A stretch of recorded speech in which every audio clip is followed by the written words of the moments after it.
Hello everyone, उम्मीद है आप सब लोग अच्छे होंगे। मैं self Kritika Sharma and welcome to our channel.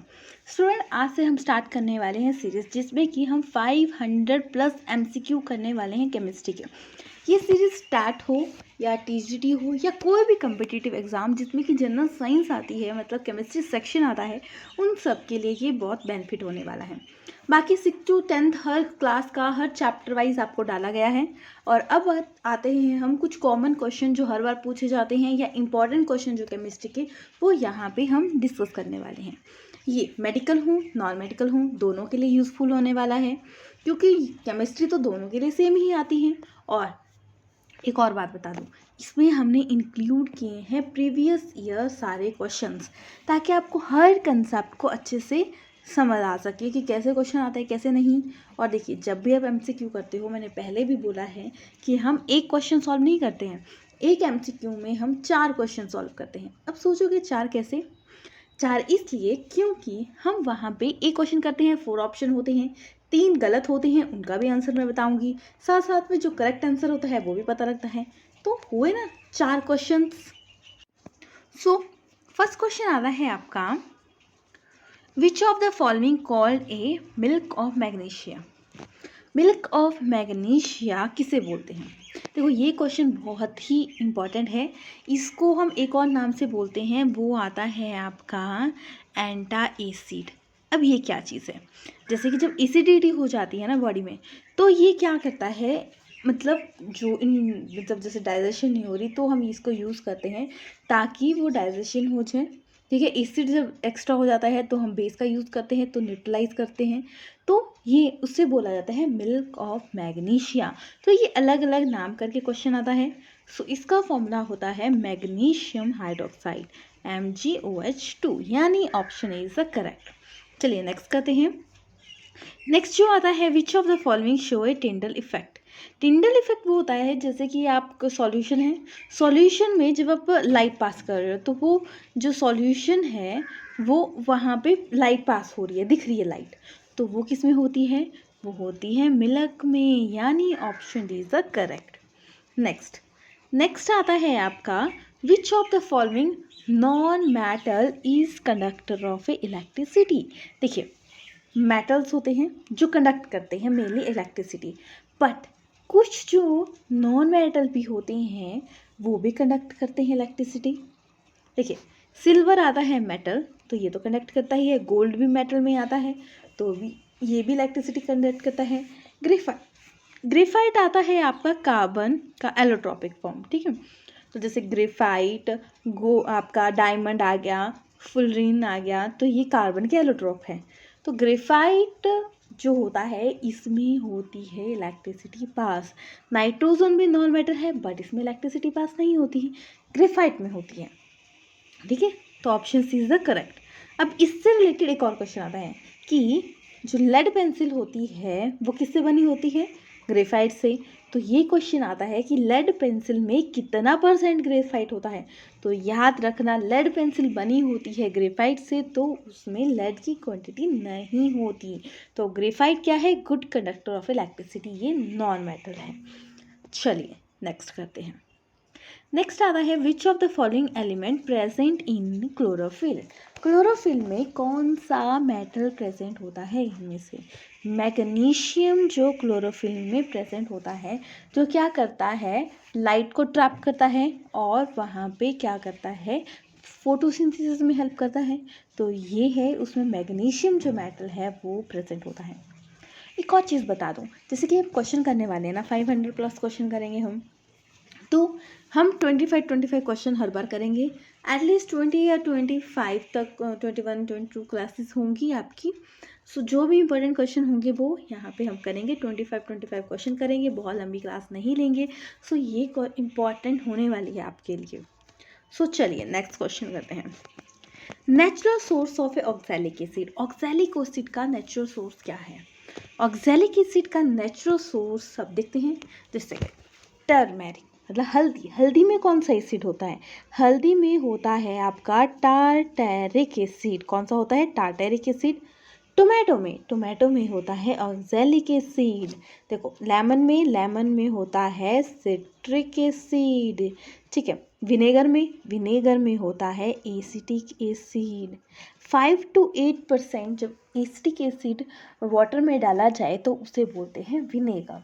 तो याद रखना, देखो कितने क्वेश्चन हो गए, 1 2 3, ठीक है 4 क्वेश्चन हो गए। साथ साथ में आपको एक क्वेश्चन एसिटिक एसिड विनेगर करके भी आता है। तो ये 5 और 6 क्वेश्चन आपके यहाँ पे कंप्लीट हो गए। तो चलिए नेक्स्ट की तरफ बढ़ते हैं। Which metal isotope is used for treatment of A cancer. Cancer की ट्रीटमेंट के लिए कौन सा आइसोटोप यूज़ किया जाता है? कैंसर के लिए यूज़ किया जाता है कोबाल्ट। और देखो आयोडीन यूज़ किया जाता है आपका गोइटर की प्रॉब्लम होती है ना, उसके लिए यूज़ किया जाता है आपका आयोडीन का आइसोटोप। तो ये चीज़ भी आप याद रखना। सो नेक्स्ट की तरफ बढ़ते हैं। 1 fermi is equal to, 1 fermi किसके इक्वल होती है? 10⁻⁻12 मीटर या 10⁻−18 मीटर या 15 मीटर या 10⁻9 मीटर। देखिए 12 को बोलते हैं हम पिको, 18 को बोलते हैं हम एटो और 15 को बोलते हैं हम फर्मी एंड 9 को बोलते हैं नैनो। तो अब ज़रूरी नहीं है कि इनमें से एक ही तरीके का पूछा जाए, और ये प्रीवियस ईयर क्वेश्चन है, सो ये चीज़ याद रखना। नेक्स्ट करते हैं। Name the element in periodic table which has a maximum negative value of electron gain enthalpy. Maximum electron gain enthalpy किसकी होती है?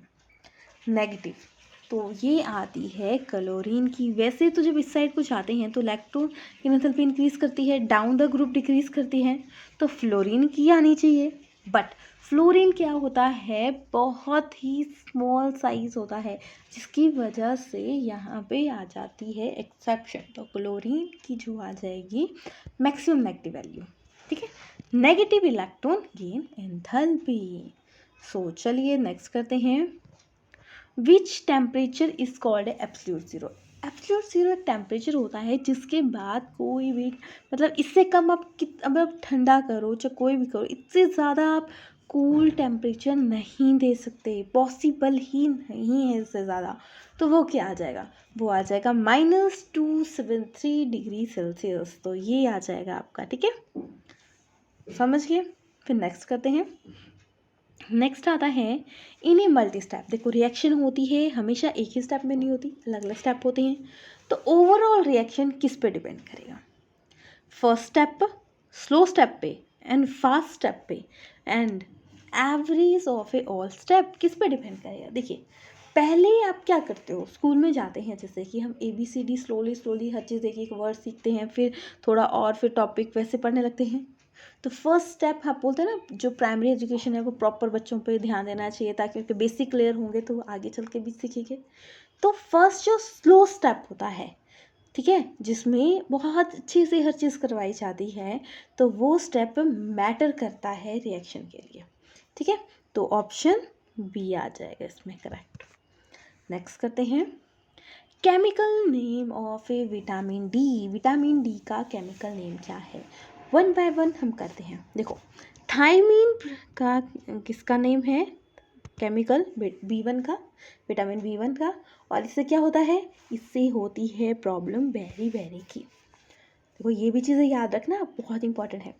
फिर आता है आपका फाइलोक्विनोन। फाइलोक्विनोन होता है विटामिन के में, और ये किसके लिए होता है? अब क्लॉटिंग ना बने, ठीक है, क्लॉटिंग बनने के लिए, मतलब जो जैसे ब्लड निकलता है तो उसमें क्लॉट बन जाए, उसके लिए ये ज़रूरी होता है। कैल्सीफेरोन, ये नेम है आपका विटामिन डी का, और ये क्या है, इससे क्या प्रॉब्लम होती है? रिकेटस की, ठीक है, हड्डियाँ होंगी वो सॉफ्ट हो जाएंगी, पेन होगी, तो वो प्रॉब्लम आ जाती है। फिर आता है ट्यूकोफेरॉल, ये होता है विटामिन ई में, लेस फर्टिलिटी के लिए होता है। तो देखो 1 2 3 4 5 6 7, इससे तो 7 क्वेश्चन कंप्लीट हो गए हमारे। सो चलिए नेक्स्ट करते हैं। इसके थ्रू ना मैं आपके प्रीवियस ईयर सारे क्वेश्चन, इंपॉर्टेंट क्वेश्चन जो भी बनते हैं वो सारे यहाँ पे लाऊंगी, और ये बहुत ही हेल्प करेगी। देखो बायो का मैं बोल सकती हूँ कि बायो का सब्जेक्ट ऐसा होता है कि उसे कुछ भी आ जाता है, तो आपको एक ही कंसेप्ट को अच्छे से पढ़ना पड़ेगा। बट केमिस्ट्री के हर चैप्टर को आप डिटेल में करो ये ज़रूरी नहीं है। केमिस्ट्री की कुछ चीज़ें जो आती हैं वो मैं यहाँ करवा दूँगी। बाकी इंपॉर्टेंट कंसेप्ट की पूरी सीरीज़ आपको प्लेलिस्ट में मिल जाएगी, वहाँ पे देख लीजिए। बाकी कुछ जो इंपॉर्टेंट कंसेप्ट है ऑलरेडी मैं और ऐड करने वाली हूँ ताकि आपको हेल्प मिल सके उससे भी। सो नेक्स्ट की तरफ बढ़ते हैं। Which of the following highest boiling point, तो सबसे पहले देखेंगे बॉइलिंग पॉइंट किसका क्या होता है। H2Cl इसका होता है -85.0, हाईएस्ट पूछा है तो ये तो माइनस में आ गया। H2S का ये हो गया -60 डिग्री, और H2Se इसका आ जाएगा -41.25, सारे माइनस में है। बट वाटर का ये किसी को भूलना नहीं चाहिए, 100 डिग्री सेल्सियस। तो हाईएस्ट बॉइलिंग पॉइंट किसका रह गया, ये रह गया वाटर का, यानी option D is the correct. चलिए नेक्स्ट करते हैं। नेक्स्ट आता है 95% of ethyl alcohol is called, क्या बोलेंगे 95%, इसको हम बोलते हैं रेक्टिफाइड स्पिरिट। देखो 95, 96, 95 से ऊपर के जो होंगे वो एब्सोल्यूट अल्कोहल में आते हैं, बट जब ज़्यादा परसेंटेज ऑफ इथाइल अल्कोहल की होती है तो हम उसे रेक्टिफाइड स्पिरिट बोलते हैं। ये चीज़ आप याद रखना। और एक और चीज़ बता दूँ, देखो जब हम ड्रिंक करते हैं, जो लोग ड्रिंक करते हैं वो इथाइल अल्कोहल यूज़ करते हैं या मिथाइल, जो यूज़ होता है वो होता है इथाइल अल्कोहल। जो मिथाइल अल्कोहल होता है वो हेल्थ के लिए अच्छा नहीं होता। वो क्या होता है, वो अंदर जाके फॉर्मेशन होने लग जाती है, क्लम्पिंग होने लग जाती है, जिसकी वजह से प्रॉब्लम हो जाती है। इसलिए ethyl alcohol is suitable for drinking, not a methyl alcohol. Next करते हैं। मेलेचाइट इज ओरॉल्फ, मेलेचाइट का फॉर्मूला देखेंगे। मेलेचाइट का फॉर्मूला होता है Cu2CO3OH का ट्वाइस।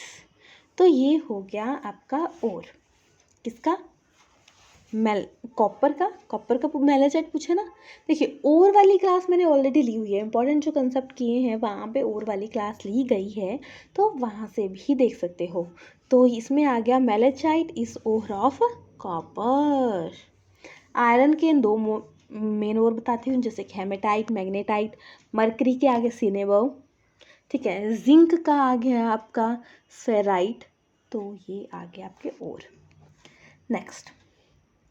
नेक्स्ट आता है in homologous series the two consecutive compound differ bye.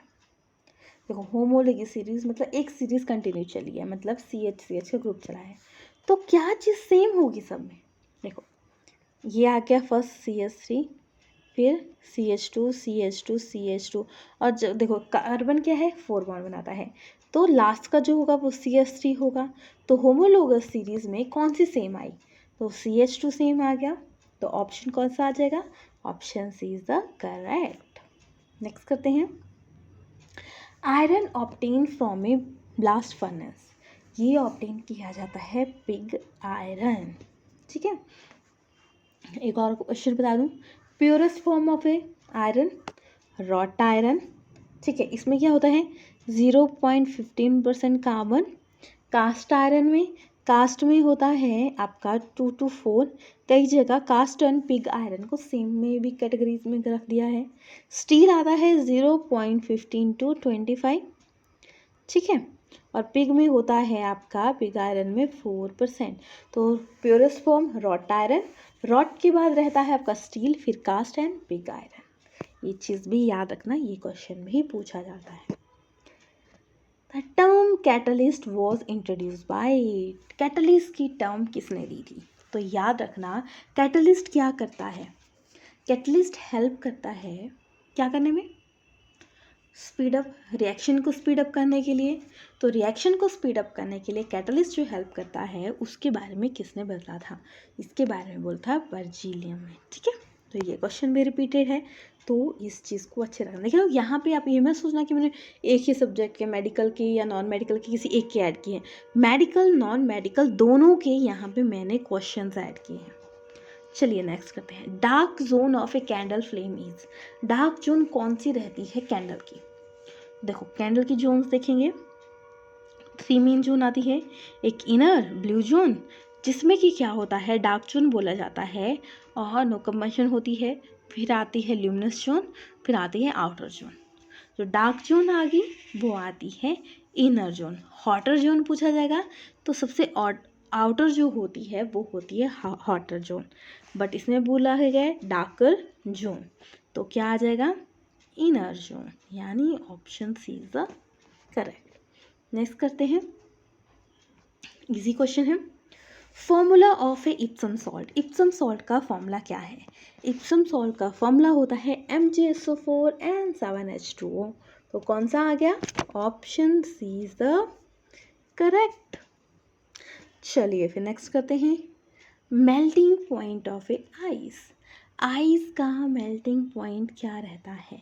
Ice का मेल्टिंग पॉइंट रहता है आपका 273 पॉइंट क्या है 16 केल्विन, यानी option is the correct. Next करते हैं, which of the following not an element of A second transition series. Second transition series में कौन सा नहीं आता? Silver, molybdenum, platinum and zirconium. देखते हैं, देखो यहाँ पे फर्स्ट क्या है आपकी बात, सिल्वर, सिल्वर सेकंड में है, मॉलिब्डेनम भी सेकंड में है, और फिर प्लैटिनम है नेक्स्ट में है, फिर उसके बाद जर्कोनियम भी सेकंड में है। तो कौन सा नहीं है? वो आता है आपका प्लैटिनम। तो ऑप्शन कौन सा आ गया? सी इज द करेक्ट। चलिए नेक्स्ट करते हैं, which one of the following is the electrophilic reagent. Electrophilic reagent वो होते हैं जो एक्सेप्ट करते हैं इलेक्ट्रॉन पेयर और फॉर्म बनाते हैं न्यू बॉन्ड। ठीक है, तो कौन से आएंगे? तो इसमें आ जाएगा जैसे कि AlCl3, और एग्जाम्पल बता देती हूँ, जैसे कि BF3, ठीक है, F2, Cl2, I2, Br2, तो ये आते हैं इलेक्ट्रोफिलिक रिएजेंट। नेक्स्ट आता है आपका पॉलीटेट्राफ्लोरोइथाइलिन इज यूज्ड फॉर। पॉलीटेट्राफ्लोरो मतलब इथाइलिन, तो 2 कार्बन है, ठीक है, 2 F, ठीक है, ये है। तो ये क्या, इसे क्या बोला था? टेफ्लॉन। और टेफ्लॉन यूज़ होता है नॉन स्टिक कुकिंग के लिए। तो option A is the correct. चलिए नेक्स्ट करते हैं, the reaction between A alcohol and carboxylic acid. देखो एल्कोहल का यहाँ पे हम रिएक्शन करके देखते हैं। एल्कोहल आता है आपका, ठीक है, ROH plus, carboxylic acid COOH। सो बन गया यहाँ पे RCOOR, ये आता है एस्टर। तो इसका यूज़ किया जाता है एस्टेरिफिकेशन के लिए, एस्टेरिफिकेशन रिएक्शन के लिए यूज़ किया जाता है। तो option D is the correct. तो देखिए ये क्लियर हो गया कंसेप्ट। सो अगर आपको ये क्लास बेनिफिट लगी हो सो प्लीज़ कमेंट कीजिएगा, क्योंकि आपके लाइक शेयर कमेंट हमें मोटिवेट करते हैं और बेटर काम करने के लिए। साइकोलॉजी की सीरीज़ अभी हमने रोकी हुई है। अगर आपको लगता है कि साइकोलॉजी की सीरीज़ आपको चाहिए, जिस चीज़ को चाहिए वो कमेंट करके बता दीजिएगा, तभी हम साइकोलॉजी की सीरीज़ कंटिन्यू करेंगे। बाकी ये सीरीज़ तो कंटिन्यू रहेगी ही रहेगी, क्योंकि ये टैग के लिए बहुत ही बेनिफिट होने वाली है। तो कंटिन्यू इस सीरीज़ को करेंगे। सो फिर लाइक करना है, शेयर करना है एंड सब्सक्राइब करना है, ताकि आपको सभी नोटिफिकेशन मिल जाए। Thank you for watching.